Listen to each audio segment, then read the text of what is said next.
இன்றைய பொதுமக்களினுடைய உலகளவிலுடைய நிலை. இது 2ஆம் பாகம் இந்த வீடியோ. பொதுவாக பார்த்திங்கன்னா, ஒருத்தர் கொலை செய்யப்படுறாரு. எதுக்கு கொலை செய்யப்பட்டிருக்காருன்னே தெரியல. எல்லாரும் சேர்ந்து போராடுறாங்க. அந்த இறந்து போனவரோட உடலை வாங்க மறுக்கிறாங்க. போலீஸ் வருது, ஒரு பேச்சுவார்த்தை நடத்துது, அவரை புதைக்கிறாங்க. அடுத்த வேலையை பார்த்துட்டு போயிடுறாங்க. நம்ம அடுத்தடுத்த நியூஸ் வந்தோன்னா அதை மறந்துடுறோம். எத்தனையோ விஷயங்கள் மக்கள் மறந்துட்டோம். ஆனால் அன்னன்னைக்கு மட்டும் பார்த்திங்கன்னா நம்ம ஜங்கு ஜங்குன்னு குதிக்கிறோம். ஸோ உலக அளவில் பார்த்திங்கன்னா இன்றைக்கி எப்ஸ்டீன் ஃபைல்ஸ். ஸோ இந்த எப்ஸ்டீன் ஃபைல்ஸ் அப்படிங்கிறது எப்படி எல்லாருக்கும் தெரிய வருது? இன்ஸ்டாகிராமு இந்த மாதிரி சோஷியல் மீடியா இன்றைக்கி இருக்கிறனால தெரிய வருது. இல்லைன்னா அதை பற்றி தெரியவே தெரியாது. சரி, இந்த எப்ஸ்டீன் ஃபைலில் நடந்தக்கூடிய இந்த சின்ன சின்ன குழந்தைகளை எல்லாம் கடத்திட்டு போய் நடந்த இதை உலகத் தலைவர்கள் அத்தனை பேரோட ஃபோட்டோ அதில் வருது. அதெல்லாம் நடந்துறப்ப நமக்கு ஏதாவது தெரிஞ்சுதா? தெரியவே தெரியாது.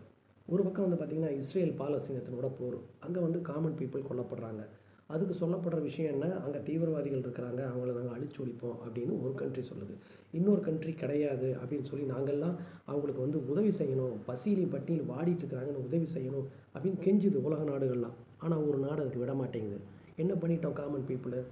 தீவிரவாதிகள் தாக்கு நடத்தி நிறைய பேர் இறந்து போகிறாங்க. இந்தியாவிலே பார்த்திங்கன்னா பஹல்காமில் 26, 27 பேர் இறந்து போனாங்க. அதுக்காக இந்தியா பாகிஸ்தான் ஒரு போரை தொடுத்துது.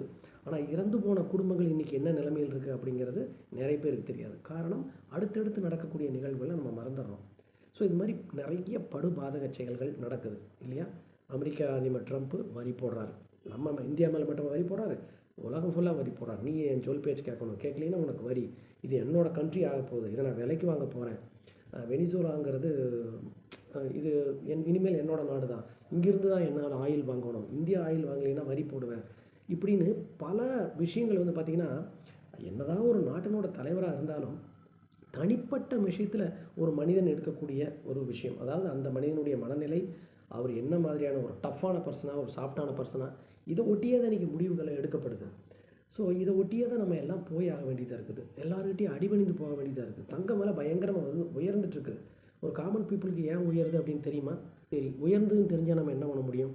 தங்கம் உடனே வாங்கி வாங்கி வைக்க முடியுமா? பணத்துக்கு எங்கே போகிறது?